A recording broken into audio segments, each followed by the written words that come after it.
ஓடி விளையாடு ஓய்ந்திருக்கலாகாது. அதுக்கு தான் சூப்பர் சரவணா ஸ்டோர்ஸ்ல சம்மருக்கு ஆடைகள் வாங்கும் போது அவுட்டோர் கேம்ஸ் ஃப்ரீ.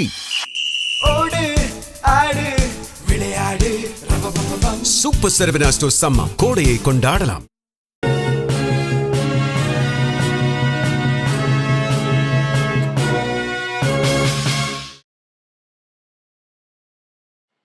வணக்கம். ஜெம் செய்திகளுக்காக நான் அரசு. இந்திய நேரப்படி காலை 8:30 மணி செய்திகள். முதலில் ஜெம் தலைப்புச் செய்திகளை காணலாம். திராவிட நாடெங்கும் தீ பரவி பாஜகவின் ஆணவத்தை அடக்கி காட்டும் முதலமைச்சர் மு க ஸ்டாலின் அறிவிப்பு.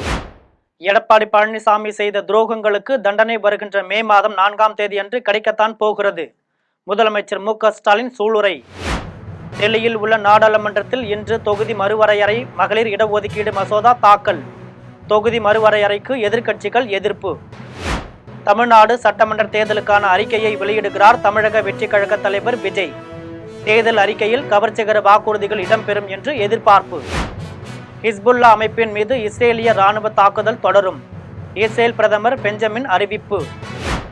ஐபிஎல் 20 ஓவர் கிரிக்கெட் தொடரின் 23வது போட்டி. லக்னோ சூப்பர் ஜெயின்ஸ் அணியை வீழ்த்தி ராயல்ஸ் சேலஞ்சர்ஸ் பெங்களூரு அணி அபார வெற்றி. இனி விரிவான செய்திகளை காணலாம். திராவிட நாடெங்கும் தீ பரவி பாஜகவின் ஆணவத்தை அடக்கி காட்டும் என்று முதலமைச்சர் மு க ஸ்டாலின் தெரிவித்துள்ளார். நாமக்கல் மாவட்டம் நல்லிப்பாளையத்தில் தொகுதி மறுவரையறைக்கு எதிர்ப்பு தெரிவித்து முதலமைச்சர் மு க ஸ்டாலின் கருப்பு ஆடையில் கருப்பு கொடி ஏற்றினார். தொடர்ந்து அவர் தொகுதி மறுவரையறை மசோதாவின் நகலை எரித்து மத்திய பாஜக அரசின் மோசடியாக மசோதாவை இறுதி வரை எதிர்ப்போம் என முழக்கமிட்டார்.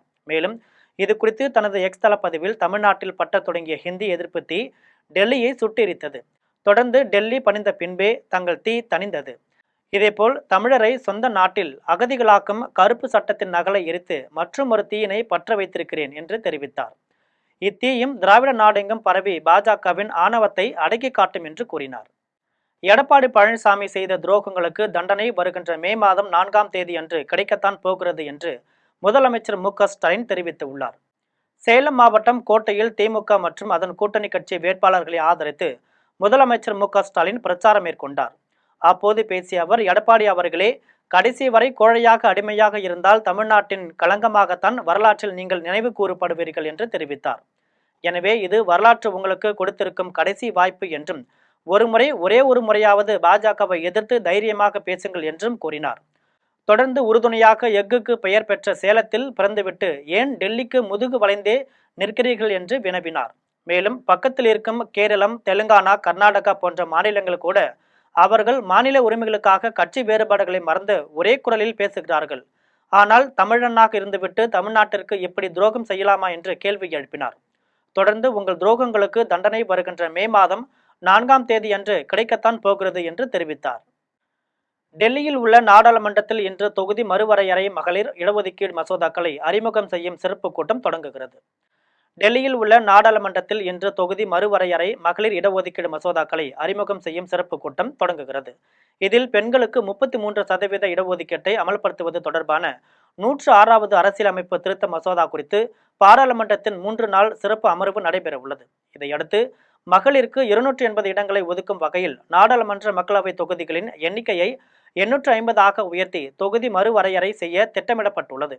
இதற்கு வழிவகுக்கும் வரைவு மசோதா தாக்கலுக்கு மத்திய அரசு கடந்த 8ஆம் தேதி ஒப்புதல் வழங்கிய நிலையில் வரைவு மசோதா மக்களவை உறுப்பினர்களின் பார்வைக்கு வெளியிட்டது.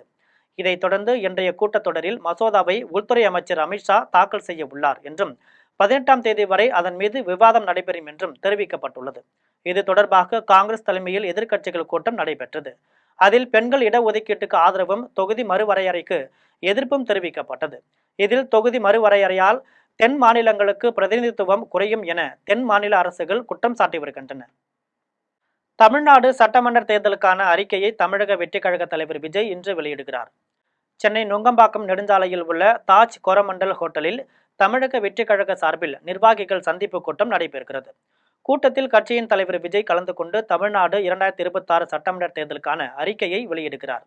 இது குறித்து பொதுச் செயலாளர் ஆனந்த் தனது எக்ஸ் தள பதிவில், கூட்டத்தில் கழக நிர்வாகிகள் 800 பேர் மட்டுமே கலந்து கொள்ள தேர்தல் ஆணையத்திடம் அனுமதி பெறப்பட்டுள்ளது. எனவே QR கோடு அனுமதி சீட்டு வழங்கப்பட்டுள்ள கழக நிர்வாகிகள் தவிர்த்து வேறு யாருக்கும் அனுமதி இல்லை. மேலும் அனைவரும் தேர்தல் ஆணைய விதிகளை பின்பற்றுமாறு அன்புடன் கேட்டுக்கொள்கிறோம் என்று பதிவிட்டுள்ளார். ஹிஸ்புல்லா அமைப்பின் மீது இஸ்ரேலிய ராணுவம் தொடர்ந்து தாக்குதல் நடத்தும் என இஸ்ரேல் பிரதமர் பெஞ்சமின் தெரிவித்துள்ளார். இஸ்ரேல் பிரதமர் பெஞ்சமின் நெதன்யாகு போர் தொடர்பான வீடியோவை வெளியிட்டுள்ளார். அதில் தெற்கு லெபனானில் பாதுகாப்பு மண்டலத்தை தொடர்ந்து வலுப்படுத்துமாறு இராணுவத்திற்கு உத்தரவிட்டுள்ளதாக தெரிவித்தார். இதையடுத்து பெய்ரூட்டுடன் ஒரு அமைதி ஒப்பந்தம் குறித்து பேச்சுவார்த்தை நடத்தி வருவதாகவும் கூறினார்.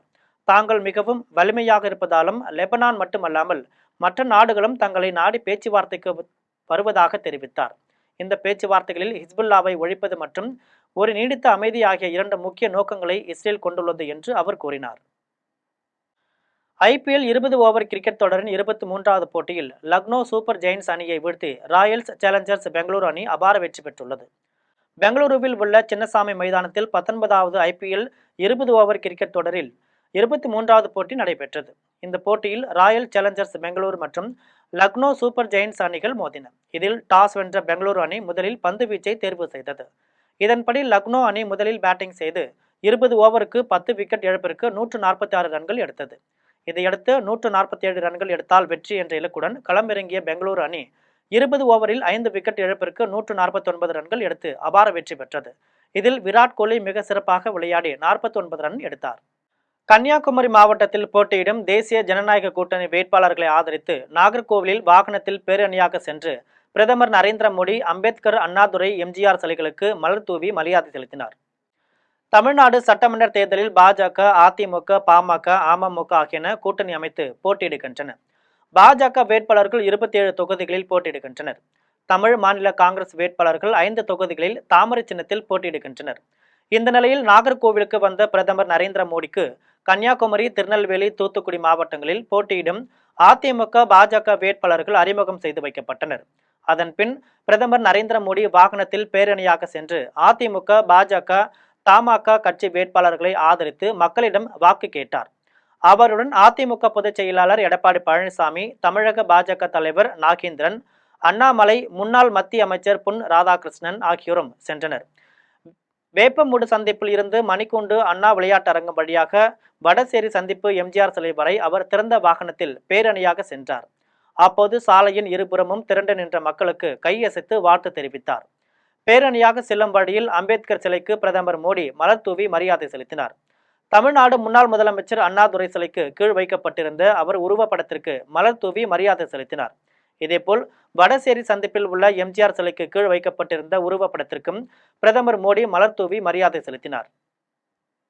கோவில்பட்டி தொகுதி திமுக வேட்பாளர் கருணாநிதியை ஆதரித்து துணை முதலமைச்சர் உதயநிதி பரப்புரை மேற்கொண்டார். தூத்துக்குடி மாவட்டம் கோவில்பட்டி சட்டமன்ற தொகுதி திமுக வேட்பாளர் கருணாநிதியை ஆதரித்து கயத்தாற்றில் உதயநிதி பரப்புரை மேற்கொண்டார். அப்போது ஒரு பிள்ளைக்கு பெயர் சூட்டுவதற்கு வந்தவர்களிடம் வெயிலில் பச்சிளம் குழந்தையை தூக்கி கொண்டு வரலாமா என்று அன்போடு கடிந்து கொண்டு குழந்தையை தூக்கி கொஞ்சி தமிழ் செல்வி என்று பெயர் சூட்டினார். பரப்புரையில் பேசிய உதயநிதி தூத்துக்குடி ஸ்டெர்லைட் ஆலையை எதிர்த்து போராட்டம் நடத்திய மக்களின் மீது காவலர் துப்பாக்கி சூடு, சாத்தான்குளத்தில் வணிகர்களை காவலர்கள் அடித்துக் கொண்டது என இரண்டுமே அதிமுக ஆட்சியில் நிகழ்த்தப்பட்டதை சுட்டிக்காட்டினார். திண்டுக்கல் திமுக வேட்பாளர் செந்தில்குமார் பாரதிபுரத்தில் நெசவாளர் வீட்டில் தறி நெய்து உதயசூரியன் சின்னத்திற்கு வாக்கு அளிக்கும்படி கேட்டுக்கொண்டார். திண்டுக்கல் தொகுதி திமுக வேட்பாளர் செந்தில்குமாரை ஆதரித்து உணவுத்துறை அமைச்சர் சக்கரபாணி நடந்து சென்றும் திறந்த வேனில் சென்றும் தீவிர வாக்கு சேகரிப்பில் ஈடுபட்டார். பிரச்சாரத்திற்கு சென்ற உணவுத்துறை அமைச்சர் சக்கரபாணியும் வேட்பாளர் செந்தில்குமாரும் தறி நெய்யும் நெசவாளர்களின் வீட்டுகளுக்கு சென்று இருவரும் சேர்ந்து தறி நெய்து உதயசூரியன் சின்னத்திற்கு வாக்குகளை சேகரித்தனர். இப்போதுள்ள 543 மக்களவை தொகுதிகளின் அடிப்படையிலேயே மகளிருக்கான இடஒதுக்கீடு வழங்க வேண்டும் என்றும் மக்கள் தொகை அடிப்படையிலான தொகுதி மறுவரையறையை தாங்கள் எதிர்ப்பதாகவும் காங்கிரஸ் நாடாளுமன்ற உறுப்பினர் ஜெய்ராம் ரமேஷ் தெரிவித்துள்ளார். டெல்லியில் செய்தியாளர்களிடம் பேசிய ஜெய்ராம் ரமேஷ், தமிழ்நாட்டிலும் மேற்கு வங்கத்திலும் சட்டமன்ற தேர்தலுக்கான பரப்புரை நடந்து கொண்டிருக்கும் வேளையில் இதற்கிடையே 3 மசோதாக்களை பாஜக அரசு கொண்டு வருவதாக தெரிவித்தார். மகளிருக்கான இடஒதுக்கீடு, தொகுதி மறுவரையறை இவை இரண்டையும் இணைக்கும் அரசியலமைப்பு சட்ட திருத்த முன்வரைவை அரசு கொண்டு வரவுள்ளதாக கூறினார். இந்த தொகுதி மறுவரையறை மிகவும் ஆபத்தானது என்று சுட்டிக்காட்டினார்.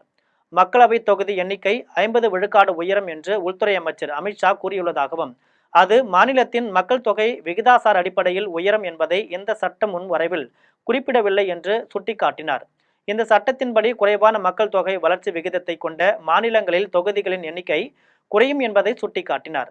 அதனால் இப்போதுள்ள 543 தொகுதிகளின் அடிப்படையிலேயே மகளிர் இடஒதுக்கீட்டை கொண்டு வர வேண்டும் என்று அனைத்து எதிர்க்கட்சிகளும் விரும்புவதாக கூறினார். இந்த மகளிர் இடஒதுக்கீட்டை அடுத்த சட்டமன்ற தேர்தலிலேயே நடைமுறைப்படுத்த வேண்டும் என்று ஜெய்ராம் ரமேஷ் தெரிவித்தார். பாஜக கால் ஊன்ற விடாமல் முதலமைச்சர் தான் தடுத்து பாதுகாக்கிறார் என்று திமுக வேட்பாளர் ராமச்சந்திரன் தெரிவித்துள்ளார். விருதுநகர் மாவட்டம் அருப்புக்கோட்டை தொகுதி திமுக வேட்பாளர் ராமச்சந்திரன் விவிஆர் காலனி, பெரிய பள்ளிவாசல், சின்ன பள்ளிவாசல் உள்ளிட்ட பகுதிகளில் பொதுமக்களிடம் திமுகவின் தேர்தல் வாக்குறுதிகளை எடுத்து கூறி உதயசூரியன் சின்னத்திற்கு வாக்கு சேகரித்தார். அப்போது பேசிய அவர், தமிழ்நாட்டில் பாஜக கால் ஊன்ற விடாமல் முதலமைச்சர் தான் தடுத்து பாதுகாக்கிறார். இஸ்லாமிய சமுதாயத்திற்கு காவலராக இருப்பவர் மு.க. ஸ்டாலின் தான் என்று கூறினார். நீங்கள் போடும் ஓட்டு உங்களை காப்பாற்ற எங்களுக்கு போடும் ஓட்டு என்றார். கடந்த 5 ஆண்டுகால ஆட்சியில் அருப்புக்கோட்டை நகராட்சியில் செய்துள்ள திட்டங்களான குடிநீர் தட்டுப்பாடு பிரச்சினை போக்கியது, சாலை பணிகள் மேம்பாடு, அனைத்து பகுதிகளிலும் மக்களுக்கு தேவையான சமுதாய கூடங்கள் கட்டி கொடுத்துள்ளேன் என்று பட்டியலிட்டு கூறினார். தொகுதி மறுவரையறையால் ஒடிஷா மாநிலத்தின் அரசியல் பிரதிநிதித்துவம் பாதிக்கப்படக்கூடாது என கூறி சட்டமன்றத்தில் தீர்மானம் நிறைவேற்ற கோரி முதலமைச்சர் மோகன் சரண் மாஜிக்கு எதிர்க்கட்சித் தலைவர் நவீன் பட்நாயக் கடிதம் எழுதியுள்ளார். நாடாளுமன்றத்திலும் மாநில சட்டமன்றங்களிலும் மகளிருக்கு 1/3 பங்கு இடஒதுக்கீடு வழங்க வகை செய்யும் சட்ட திருத்த முன்வரைவும் தொகுதி முன்வரைவும் நாடாளுமன்றத்தில் கொண்டு வரப்பட உள்ளது. இதற்காக நாடாளுமன்றத்தின் சிறப்பு கூட்டம் இன்று, நாளை, நாளை மறுநாள் என 3 நாட்கள் நடைபெற உள்ளது. இந்த தொகுதி மறுவரையறையால் மக்கள் தொகை வளர்ச்சியை குறைவாக கொண்ட தென் மாநிலங்களின் அரசியல் பிரதிநிதித்துவம் பாதிக்கப்படும் என்பதால் தமிழ்நாடு, கேரளா, கர்நாடக மாநிலங்கள் இதற்கு எதிர்ப்பு தெரிவித்துள்ளன. இந்த நிலையில் பாஜக ஆளும் மாநிலமான ஒடிஷாவின் எதிர்க்கட்சி தலைவரும் பிஜு ஜனதா தள தலைவருமான நவீன் பட்நாயக் அந்த மாநில முதலமைச்சர் மோகன் சரண் மாஜிக்கு ஒரு கடிதம் எழுதியுள்ளார். அதில் ஒடிஷாவின் அரசியல் பிரதிநிதித்துவம் இதே நிலையில் நீடிக்கும் என்றால் மட்டும் தாங்கள் தொகுதி மறுவரையறை சட்ட திருத்த முன்வரைவை ஆதரிப்பதாக தெரிவித்துள்ளார். அரசியலமைப்பு சட்டத்தில் கூறப்பட்டுள்ள கூட்டாட்சியை சிதைக்கும் வகையில் இந்த முன்வரைவு உள்ளதாக குறிப்பிட்டுள்ளார். அரசியல் பிரதிநிதித்துவத்தை குறைக்கும் எந்த நடவடிக்கையும் ஒடிஷா மாநிலத்திற்கும் அதன் மக்களுக்கும் எதிரானது என குறிப்பிட்டுள்ளார். ஒடிஷா முதலமைச்சர் இந்த விவகாரத்திற்கு வலிமையான அழுத்தம் கொடுக்க வேண்டும் என்றும் அவர் அதற்கான தார்மீக அதிகாரத்திற்கு கொண்டிருப்பதாகவும் குறிப்பிட்டுள்ளார்.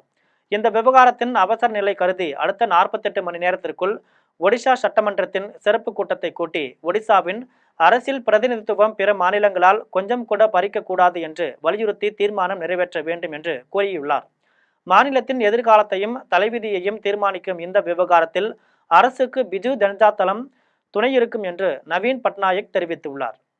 கஞ்சா விற்பவர் முதலமைச்சர் ஸ்டாலினும் ரேஷன் அரிசி கடத்துபவர் கனிமொழியுடன் புகைப்படம் எடுக்கும் நிலை உள்ளதாக அண்ணாமலை தெரிவித்துள்ளார். தூத்துக்குடி மாவட்டம் கோவில்பட்டியில் தேசிய ஜனநாயக கூட்டணி சார்பில் போட்டியிடும் அதிமுக வேட்பாளர் கடம்பூர் ராஜு, விளாத்திக்குளம் அதிமுக வேட்பாளர் சத்யா ஆகியோரை ஆதரித்து பாஜகவின் அண்ணாமலை பரப்புரை மேற்கொண்டார். முன்னதாக கோவையில் இருந்து அண்ணாமலை வந்த ஹெலிகாப்டரில் பணமும் பொருளும் இருக்கிறதா என்று பறக்கும் படையினர் சோதனை நடத்தினர். அதன் பிறகு காரில் வந்து பரப்புரை மேற்கொண்ட அண்ணாமலை கோவில்பட்டியில் தயாராகும் தீப்பெட்டிக்கும் கடலை மிட்டாய்க்கும் வரியை மத்திய அரசு குறைத்துள்ளதை சுட்டிக்காட்டினார். கோவில்பட்டியில் கடம்பூர் ராஜு கொண்டு வந்த திட்டங்களை திமுக ஆட்சியில் காழ்ப்புணர்ச்சியால் நிறுத்தி வைத்துள்ளதாக குற்றம் சாட்டினார். பெண்களுக்கு இடஒதுக்கீடு என்ற போர்வையில் தொகுதிகளின் எண்ணிக்கையை அதிகரிப்பதற்கான முயற்சி என்பது உள்நோக்கம் உடையது என்று இந்திய கம்யூனிஸ்ட் கட்சியின் முத்தரசன் தெரிவித்துள்ளார். திண்டுக்கல்லில் செய்தியாளர்களிடம் பேசிய முத்தரசன், தமிழகத்திலும் மேற்கு வங்கத்திலும் தேர்தல் பரப்புரை நடந்து கொண்டிருக்கும் சூழலில் சிறப்பு கூட்டத்தை கூட்டியிருப்பது நாடாளுமன்ற ஜனநாயகத்தை குழி தோண்டி புதைக்கும் செயலாகும் என்று தெரிவித்தார். பெண்களுக்கு நாடாளுமன்றத்திலும் சட்டமன்றத்திலும் 1/3 பங்கு இடஒதுக்கீட்டை நிறைவேற்றுவதற்கு பாஜக உண்மையில் விரும்பினால் இப்போது இருக்கிற 543 தொகுதிகள் என்ற அடிப்படையிலேயே ஒதுக்கீடு செய்ய வேண்டும் என்றும் அதுதான் நேர்மையானது, நியாயமானது என்றும் முத்தரசன் கூறினார். இந்திய தேர்தல் ஆணையம் தான் தேர்தலை தீர்மானித்து அறிவிக்கிறது. இப்பொழுது தேர்தல் பிரச்சாரம் இறுதி கட்டத்தில் இருக்கிறது. தமிழ்நாட்டில் 39 நாடாளுமன்ற உறுப்பினர்கள் இருக்கிறார்கள். ஒவ்வொரு உறுப்பினருக்கும் 6 சட்டமன்ற தொகுதிகள் வீதம் அவர்கள் பரப்புரையில் மிக தீவிரமான முறையில் ஈடுபட்டிருக்கிறார்கள். அதே போல மேற்கு வங்கத்திலும் ஈடுபட்டிருக்கிறார்கள். இப்படிப்பட்ட ஒரு இக்கட்டான ஒரு சூழலில் நாடாளுமன்ற சிறப்பு கூட்டம் என்கிற பெயரில் வருகிற ஏப்ரல் 16 18 தேதி வரை நடக்கும் என்று ஒன்றிய அரசாங்கம் அறிவித்திருப்பது என்பது நாடாளுமன்ற ஜனநாயகத்தை ஆழ குழி தோண்டி புதைக்கக்கூடிய மிக கடுமையான கண்டனத்துக்குரிய செயலாகும். தொகுதி மறுசீரமைப்பு பற்றி ஸ்டாலின் தவறாக புரிந்து கொண்டுள்ளதாகவும் அவர் அட்டை கத்தியை காட்டி பொய் போராட்டத்தை முன்னெடுப்பதாகவும் தமிழிசை தெரிவித்துள்ளார். சென்னை மயிலாப்பூரில் பாஜக வேட்பாளர் தமிழிசை செய்தியாளர்களிடம் பேசினார். அப்போது பட்டினப்பாக்கம், சீனிவாசபுரம் மீனவ மக்களின் வீட்டு மனை பட்டா மறுவாழ்வு குறித்த உறுதிமொழிகளை திமுக சட்டமன்ற உறுப்பினர் வேலு நிறைவேற்றவில்லை என தெரிவித்தார். முதலமைச்சர் ஸ்டாலின் தொகுதி மறுவரையறையை பற்றி தவறாக புரிந்து கொண்டுள்ளதாக தமிழிசை தெரிவித்தார். பெருமைக்காகவோ நான் மயிலாப்பூரில் போட்டி போடலை. பதவியும் பெருமையும் எனக்கு ஏற்கனவே பல உயரத்திற்கு கிடைத்து விட்டது. இறை ஆண்டவனும் ஆண்டு கொண்டிருப்பவரும் எனக்கு ஆசீர்வாதம் செய்திருக்கிறார்கள், செய்வார்கள். ஆனால் நான் ஒரு மக்கள் பிரதிநிதியாக எந்த அளவிற்கு அவர்களுக்கு உதவியாக, அவர்கள் பிரச்சனைகளை உடனே அணுகக்கூடியவராக, 24 மணி நேரமும் அவர்களுக்கு தொடர்புடையவராக இருக்க வேண்டும் என்பதுதான் ஒரு முன்னுதாரணமான ஒரு தொகுதி, முன்னுதாரணமான ஒரு மக்கள் பிரதிநிதி. பூம்புகார் சட்டமன்ற தொகுதியில் போட்டியிடும் திமுக வேட்பாளர் நிவேதா முருகன் தொகுதிக்கு உட்பட்ட பல்வேறு பகுதிகளில் உதயசூரியன் சின்னத்திற்கு வாக்குகள் சேகரித்தார். மயிலாடுதுறை மாவட்டம் பூம்புகார் சட்டமன்ற தொகுதியில் போட்டியிடும் திமுக வேட்பாளர் நிவேதா முருகன் தொகுதிக்கு உட்பட்ட குத்தாலம் தாலுகா சென்னியநல்லூரில் 2 சக்கர வாகனத்தில் பங்கேற்ற மதசார்பற்ற முற்போக்கு கூட்டணி கட்சியின் நிர்வாகிகள் மற்றும் தொண்டர்களுடன் உதயசூரியன் சின்னத்திற்கு வாக்குகள் சேகரித்தார். அப்போது திரண்டிருந்த மக்களிடையே வேட்பாளர் நிவேதா முருகன் தமிழக அரசின் சாதனை திட்டமான மகளிர் உரிமை தொகை மற்றும் இந்த தேர்தலில் அறிவிக்கப்பட்ட இல்லத்தரசி கூப்பன் வழங்கும் திட்டம் உள்ளிட்ட பல்வேறு திட்டங்கள் குறித்தும் தமிழக அரசின் சாதனைகள் குறித்தும் ஒலிபெருக்கியில் பிரச்சாரம் செய்து உதயசூரியன் சின்னத்திற்கு வாக்குகள் சேகரித்தார். அப்போது வேட்பாளர் நிவேதா முருகனுக்கு பெண்கள் ஆரத்தி எடுத்தும் தொண்டர்கள் பட்டாசு வெடித்தும் உற்சாக வரவேற்பு அளித்தனர். அதனைத் தொடர்ந்து மேக்கிரிமங்கலம், பழைய குடலூர், திருவாடுதுறை, திருவாலங்காடு, மந்திரிமங்கலம் உள்ளிட்ட கிராமங்களில் திறந்த வாகனங்களில் வேட்பாளர் நிவேதா முருகன் சூறாவளி பிரச்சாரம் மேற்கொண்டார். தஞ்சாவூர் மாவட்டம் பேராவூரணி தொகுதி அதிமுக வேட்பாளர் இளங்கோவனுக்கு மகாராஷ்டிர பாஜக சட்டமன்ற உறுப்பினர் தமிழ்செல்வன் வாக்கு கேட்டு பரப்புரையில் ஈடுபட்டார். மகாராஷ்டிர தலைநகர் மும்பையில் சயான் கோலிவாடா தொகுதியில் தமிழரான தமிழ்செல்வன் தொடர்ந்து 3 முறை சட்டமன்ற உறுப்பினராக உள்ளார். அவர் தஞ்சாவூர் மாவட்டம் பேராவூரணி தொகுதி அதிமுக வேட்பாளர் கோவி இளங்கோவனுக்கு ஆதரவாக வாக்கு கேட்டு திருவோணம் தெற்கு பகுதிகளில் பரப்புரை மேற்கொண்டார். அப்போது பேசிய வேட்பாளர் இளங்கோ தான் வெற்றி பெற்றால் தொகுதி மக்களுக்கு அடிப்படை வசதிகளை செய்து கொடுப்பதாக உறுதியளித்தார். திண்டுக்கல் திமுக வேட்பாளர் செந்தில்குமாரை ஆதரித்து இந்திய கம்யூனிஸ்ட் கட்சி மூத்த தலைவர் முத்தரசன் தேர்தல் பரப்புரை மேற்கொண்டார். திண்டுக்கல் தொகுதி திமுக வேட்பாளர் செந்தில்குமாரை ஆதரித்து அமைச்சர் சக்கரபாணி, இந்திய கம்யூனிஸ்ட் கட்சியின் முத்தரசன் ஆகியோர் ஒன்றாக நாகல் நகர் சந்தைப்பேட்டையில் பரப்புரை செய்தனர். அப்போது பேசிய முத்தரசன், எடப்பாடி பழனிசாமி சிக்கக்கூடாத இடத்தில் தெரிந்தோ தெரியாமலோ சிக்கிவிட்டார் என்று கூறினார். அதிமுகவிற்கு வாக்களிப்பது பாஜகவுக்கு வாக்களிப்பதற்கு சமமாகும் என்று கூறினார். செங்கம் தொகுதியில் போட்டியிடும் திமுக வேட்பாளர் மூபேகிரி தன்றாம்பட்டு மத்திய ஒன்றியத்திற்கு உட்பட்ட பகுதிகளில் மாட்டு வண்டியில் சென்று உதயசூரியன் சின்னத்திற்கு தீவிரமாக வாக்குகள் சேகரித்தார். திருவண்ணாமலை மாவட்டம் செங்கம் தொகுதியில் போட்டியிடும் மதசார்பற்ற முற்போக்கு கூட்டணியின் திமுக வேட்பாளர் மூபேகிரி தொகுதிக்கு உட்பட்ட தன்றாம்பட்டு, கீழ்வணக்கம்பாடி, நெடுங்காவடி, கண்ணகந்தல், தடாப்பட்டு, கொழுநத்தம்பட்டு உள்ளிட்ட பகுதிகளில் உதயசூரியன் சின்னத்திற்கு தீவிர வாக்கு சேகரிப்பில் ஈடுபட்டார். கீழ்வணக்கம்பாடி பகுதியில் வேட்பாளர் மூபேகிரி வாக்கு சேகரிக்க சென்றபோது தன்றாம்பட்டு மத்திய ஒன்றிய செயலாளர் ரமேஷ், முன்னாள் ஒன்றிய உறுப்பினர் ஸ்ரீதர், மணிமேகலை ஆகியோர் ஏற்பாட்டில் கரகாட்டம், மயிலாட்டம், ஒயிலாட்டத்துடன் பட்டாசுகள் வெடித்தும் மேலத்தாளங்கள் முழங்க சிறப்பான வரவேற்பு அளித்தனர். அதன் பின்னர் திமுக வேட்பாளர் மூபேகிரி கீழ்வானக்கம்பாடி பகுதியில் மாட்டு வண்டியில் சென்று 5 ஆண்டுகால திமுக அரசின் சாதனைகளை பொதுமக்களிடையே எடுத்து கூறி உதயசூரியன் சின்னத்திற்கு வாக்குகள் சேகரித்தார். மீன்பிடி தடைக்காலம் நிவாரணத் தொகையை ரூபாய் 30,000 உயர்த்தி வழங்க வேண்டும் என்று காசிமேடு மீனவர்கள் கோரிக்கை விடுத்துள்ளனர். கடலில் மீன்களின் இனப்பெருக்கத்திற்காக ஆண்டுதோறும் ஏப்ரல் 15 முதல் ஜூன் 14 நள்ளிரவு வரை 61 நாட்கள் மீன்பிடி தடைக்காலத்தை மத்திய அரசு நடைமுறைப்படுத்துகிறது. இந்நாட்களில் திருவள்ளூர் மாவட்டம் ஆரம்பாக்கத்தில் துவங்கி கன்னியாகுமரி வரை உள்ள கடலோர மாவட்டங்களில் மீனவர்கள் மீன்பிடிக்க செல்ல மாட்டார்கள். இதனால் 28 குதிரை திறனுடைய என்ஜின் பொருத்தப்பட்ட லான்ச் என்னும் விசைப்படகு பயன்படுத்தி ஆழ்கடலில் மீன்பிடிக்க முடியாததால் கரையோர பகுதிகளில் சாதாரண ஃபைபர் படகின் மூலம் மீனவர்கள் மீன்களை பிடிக்கின்றனர். தடைக்காலம் துவங்குவதற்கு அடுத்து காசிமேட்டில் 800க்கும் மேற்பட்ட விசைப்படகுகள் மீன்பிடிக்க செல்லாமல் கரைகளில் நங்கூரமிட்டப்பட்டுள்ளன.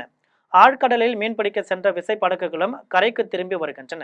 மீன்பிடி தடைக்காலம் அமலுக்கு வருவதால் வரும் நாட்களில் காசிமேடு உள்ளிட்ட மீன்பிடி துறைமுக பகுதிகளில் மீன்களின் விலை உயரும் என மீனவர்கள் தெரிவிக்கின்றனர். இது தொடர்பாக மீனவர்கள் பிரபாகரன் செய்தியாளர்களை சந்தித்து பேசினார். அப்போது மீன்பிடி தடைக்காலத்திற்கான நிவாரணத் தொகையை ரூபாய் 30,000 உயர்த்தி வழங்க வேண்டும் என்று கோரிக்கை விடுத்துள்ளார். இது தொடர்பாக மேலும் அவர் தெரிவிக்கையில், இன்றைக்கு விலைவாசியில் பார்க்க போனால் ஒரு நாளைக்கு 500 ரூபாவுக்கு மேலே செலவாகும். ஒரு குடும்பத்துக்கு 500 ரூபாவே பத்தாது, 1000 ரூபா மேலே ஒரு குடும்பத்துக்கு செலவாகும். அந்த சூழ்நிலை இருக்கும்போது இந்த 8,000 ரூபாய் வைத்து மீனவர்கள் 2 மாதத்துக்கு குடும்பமே தள்ள முடியாத சூழ்நிலை ஏற்பட்டுள்ளது. இப்போது நம்ம தமிழகத்தில் சட்டமன்ற தேர்தல் நடந்து கொண்டிருக்கிறது. வருகின்ற 23ஆம் தேதி வாக்கு செலுத்த மக்கள் ஆர்வத்தோடு இருக்கிறாங்க. இந்த நிலையில் தேர்தல் வாக்குறுதியாக அனைத்து கட்சிகளும் மக்களுக்கு தேர்தல் வாக்குறுதியை கொடுத்துருக்காங்க. ஆனால் விஜய் அவர்கள் மட்டும், தமிழக வெற்றி கழக தலைவர் விஜய் அவர்கள் மட்டும் மக்களுக்கு பயனுள்ள தேர்தல் வாக்குறுதியாக கொடுத்திருக்கிறார். இதில் அனைத்து தரப்பு மக்களும் வரவேற்கின்றனர் அவர்களுடைய வாக்குறுதியை பார்த்து. காவல் நிலையத்திற்கு மிக அருகிலேயே பட்டப்பகலில் பெண்ணை சிறை வைத்து நகை பறிக்கப்பட்ட சம்பவம் அப்பகுதி மக்களிடையே அச்சத்தை ஏற்படுத்தியுள்ளது. தருமபுரி மாவட்டம் பொம்மிடி பகுதியைச் சேர்ந்த அன்பு என்பவர் தீவட்டிப்பட்டி காவல் நிலையம் அருகே பேக்கரி கடை நடத்தி வருகிறார். இந்த கடையில் மாதங்காடு பகுதியைச் சேர்ந்த கோகிலா என்பவர் ஊழியராக பணியாற்றி வருகிறார். இந்த நிலையில் மர்ம நபர் ஒருவர் பொருட்கள் வாங்குவது போல கடைக்குள் நுழைந்து கோகிலா கழுத்தில் அணிந்திருந்த 6 சவரன் மதிப்புள்ள தாலி செயினை பறித்துள்ளார். பின்னர் கோகிலாவை கடையின் உள்ளே இருந்த ஒரு அறைக்குள் பூட்டிவிட்டு அங்கிருந்து தப்பி சென்றுள்ளார். சிறிது நேரம் கழித்து கோகிலாவின் உறவினர்கள் அவரை தொலைபேசியில் தொடர்பு கொண்டும் அவர் அழைப்பை ஏற்கவில்லை. இதனால் சந்தேகமடைந்த உறவினர்கள் கடைக்கு நேரில் வந்து பார்த்தபோது உள்ளே இருந்து அலறல் சத்தம் கேட்டுள்ளது. உடனடியாக அக்கம் பக்கத்தினர் உதவியுடன் அறையின் பூட்டை உடைத்து கோகிலாவை மீட்டனர். தகவல் அறிந்து சம்பவ இடத்திற்கு வந்த தீவட்டிப்பட்டி காவல்துறையினர் பாதிக்கப்பட்ட பெண்ணிடம் தீவிர விசாரணை நடத்தி வருகின்றனர். மேலும் அப்பகுதியில் உள்ள CCTV காட்சிகளை ஆய்வு செய்து தப்பி ஓடிய மர்ம நபரை வலைவீசி தேடி வருகின்றனர். இந்த சம்பவம் அப்பகுதி மக்களிடையே அச்சத்தை ஏற்படுத்தியுள்ளது. திருவள்ளூர் மாவட்டம் ஆவடியில் நீண்ட வரிசையில் காத்து நின்று ஆட்டோக்கள் எரிவாயு நிரப்பி சென்றன. அண்மை காலமாக LPG கேஸ் தட்டுப்பாடு ஏற்பட்டு பல்வேறு சிக்கல்கள் ஏற்பட்டு வந்தன. இந்த நிலையில் நிலைமை சற்று சீரானதாக எதிர்பார்த்த நிலையில் சென்னை புறநகர் பகுதிகளில் ஆட்டோ கேஸ் தட்டுப்பாடு ஏற்பட்டுள்ளது. பல்வேறு LPG பங்குகள் மூடப்பட்ட நிலையில் திறந்திருக்கும் ஒரு சில பங்குகளில் LPG நிரப்ப வாகனங்கள் முண்டியடித்து வருகின்றன. ஆவடி ராணுவ சாலையில் உள்ள இந்தியன் LPG பங்கில் அதிகாலை முதல் ஏராளமான வாகனங்கள் குவிய தொடங்கின. ஏறக்குறைய 2 கிலோமீட்டர் அணிவகுத்து நின்றன. கடும் வெயிலையும் பொருட்படுத்தாமல் அன்றாட பழைப்பிற்காக LPG நிரப்ப வேண்டிய கட்டாயத்தின் காரணமாக நீண்ட நேரம் காத்திருந்து ஆட்டோ ஓட்டுநர்கள் LPG நிரப்ப சென்றனர். இதனிடையே பல மணி நேரம் காத்திருந்த ஆட்டோ ஓட்டுநர்களுக்கு லயன்ஸ் கிளப் சார்பில் குளுக்கோஸ், தண்ணீர் போன்ற நீர் ஆதாரங்கள் வழங்கப்பட்டன. கச்சத்தீவை மீட்கும் வரை நடத்தப்படும் போராட்டங்களுக்கு இந்தியாவில் உள்ள அனைத்து கட்சிகளும் ஆதரவு தர வேண்டும் என்று கச்சத்தீவு மீட்பு போராட்ட குழு அறிவித்துள்ளது. சென்னை சேப்பாக்கத்தில் உள்ள பத்திரிகையாளர் மன்றத்தில் கச்சத்தீவு மீட்பு போராட்ட குழு ஒருங்கிணைப்பாளர் இளவரசன் தலைமையில் செய்தியாளர்கள் சந்திப்பு நிகழ்ச்சி நடைபெற்றது. அப்போது பேசிய அவர், ஆங்கிலேயர் ஆட்சி காலம் வரை தமிழ்நாட்டோடுதான் கச்சத்தீவு இருந்தது. பின்னர் அநீதியாக கச்சத்தீவு இலங்கைக்கு தாரை பார்க்கப்பட்டது என்றும் இதன் விளைவாக மீனவர்கள் சுட்டுக் கொல்லப்படுகிறார்கள் என்றும் கூறினார். ஆகவே கச்சத்தீவை மீட்கும் போராட்டத்தில் இந்தியாவில் உள்ள அனைத்து கட்சிகளும் போராடுவதற்கு ஆதரவு அளிக்க வேண்டும் என்று கேட்டுக்கொண்டார். இதில் கச்சத்தீவு மீட்பு போராட்ட குழு நிர்வாகிகள் உடன் இருந்தனர். அநீதியா இலங்கை சிங்கள அரசாங்கத்தின் ஒப்படைச்சு தொடர்ந்து அதன் மூலமாக தமிழக மீனவர்கள் படுகொலை செய்யப்பட்டு வாழ்வாதாரம் சிதைக்கப்பட்டது. அதோடு மட்டும் இல்லாம இந்திய ஒன்றிய அரசாங்கத்தினுடைய இறையாண்மை மிக முக்கியமா ஆபத்தான ஒரு சூழ்நிலை இருக்கு. அப்ப அதை பற்றி இந்த தேர்தல் நேரத்துல இந்தியா ஆளக்கூடிய கட்சிகளும் தமிழ்நாட்டை ஆளக்கூடிய கட்சிகளும் இதை கணக்கில் எடுத்துக்கணும். பார்வதி அம்பாள்புரம் கிராமத்தில் அமைந்துள்ள வீரமா காளியம்மன் நல்லமுத்து மாரியம்மன் ஆலயத்தின் சித்திரை தீமிதி திருவிழா வெகு விமர்சையாக நடைபெற்றது. திருவாரூர் மாவட்டம் திருத்துறைப்பூண்டி வட்டம் பார்வதி அம்பாள்புரம் கிராமத்தில் அமைந்துள்ள ஸ்ரீ வீரகாளியம்மன் ஸ்ரீ நல்லமுத்து மாரியம்மன் ஆலயத்தில் சித்திரை தீமிதி திருவிழாவிற்கான காப்பு கட்டுதல் நிகழ்ச்சி கடந்த வாரம் நடைபெற்றது. அதனைத் தொடர்ந்து தினந்தோறும் அம்மனுக்கு அபிஷேகம், ஆராதனைகளும் சுவாமி வீதி உலாவும் சிறப்பு வழிபாடுகளும் நடைபெற்று வந்தன. இதனையடுத்து முக்கிய திருவிழாவான சித்திரை 2ஆம் தேதி ஆலயம் எதிரே அமைக்கப்பட்ட தீக்குண்டத்தில் 2000க்கும் மேற்பட்ட பக்தர்கள் தீயில் இறங்கி தங்கள் நேர்த்திக்கடனை செலுத்தினர். தீமிதி விழாவில் கோவில் நிர்வாகிகள், கிராமவாசிகள், பொதுமக்கள், காவல்துறையினர், தீயணைப்பு துறையினர் உள்ளிட்டோர் கலந்து கொண்டு அருள்மிகு ஸ்ரீ வீரகாளியம்மன் நல்லமுத்து மாரியம்மனை வழிபட்டனர். காரைக்கால் அடுத்த திருநள்ளாற்றில் அமைந்துள்ள ஸ்ரீதர் பாரணேஸ்வரர் ஆலயத்தில் சித்திரை மாத தேய்பிறை பிரதோஷ பூஜை சிறப்பாக நடைபெற்றது.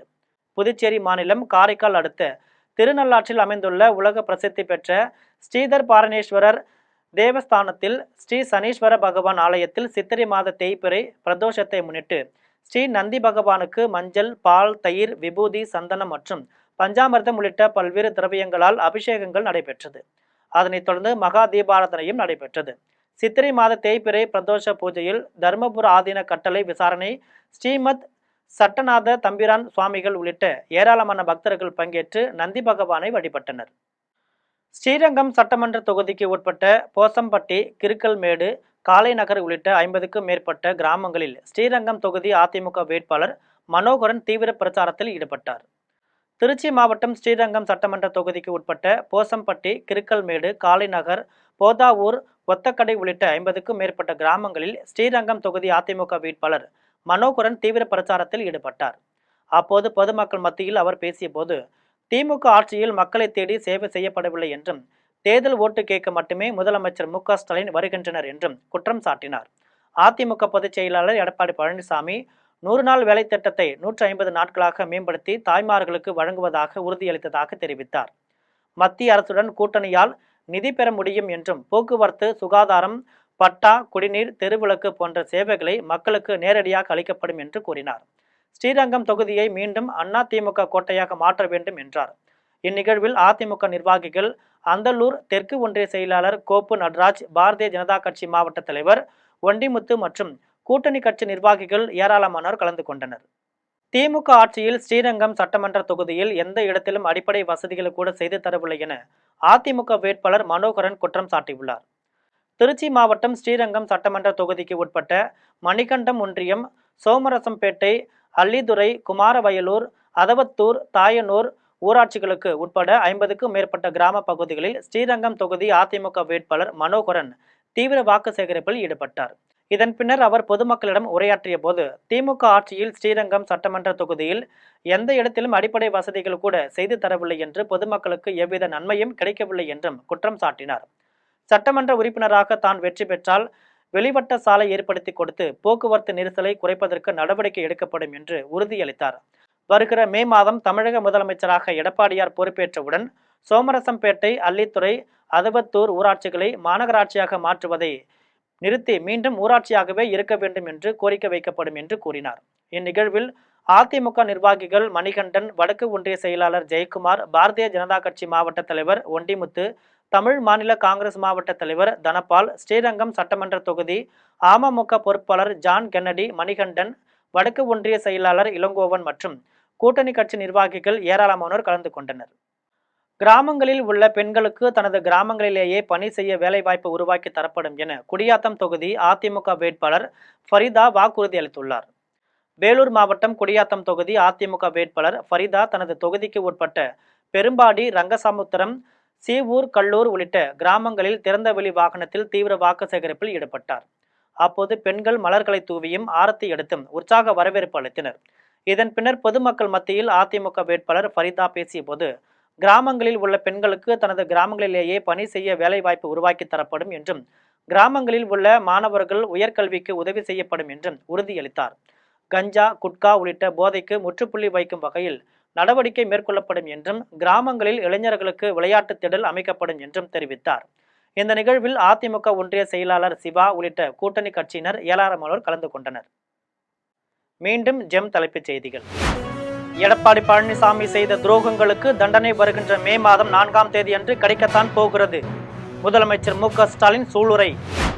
டெல்லியில் உள்ள நாடாளுமன்றத்தில் இன்று தொகுதி மறுவரையறை, மகளிர் இடஒதுக்கீடு மசோதா தாக்கல். தொகுதி மறுவரையறைக்கு எதிர்க்கட்சிகள் எதிர்ப்பு. தமிழ்நாடு சட்டமன்ற தேர்தலுக்கான அறிக்கையை வெளியிடுகிறார் தமிழக வெற்றி கழக தலைவர் விஜய். தேர்தல் அறிக்கையில் கவர்ச்சிகர வாக்குறுதிகள் இடம்பெறும் என்று எதிர்பார்ப்பு. ஹிஸ்புல்லா அமைப்பின் மீது இஸ்ரேலிய ராணுவ தாக்குதல் தொடரும். இஸ்ரேல் பிரதமர் பெஞ்சமின் அறிவிப்பு. ஐபிஎல் 20 ஓவர் கிரிக்கெட் தொடரின் 23வது போட்டி லக்னோ சூப்பர் ஜெயின்ஸ் அணியை வீழ்த்தி ராயல்ஸ் சேலஞ்சர்ஸ் பெங்களூரு அணி அபார வெற்றி. இத்துடன் ஜெம் செய்திகள் நிறைவடைகின்றன. மீண்டும் ஜெம் செய்திகள் மதியம் 1:30 மணிக்கு. உடனுக்குடன் செய்திகளை காண gemlive.tv என்ற இணையதளத்தில் இணைந்திருங்கள். நன்றி, வணக்கம்.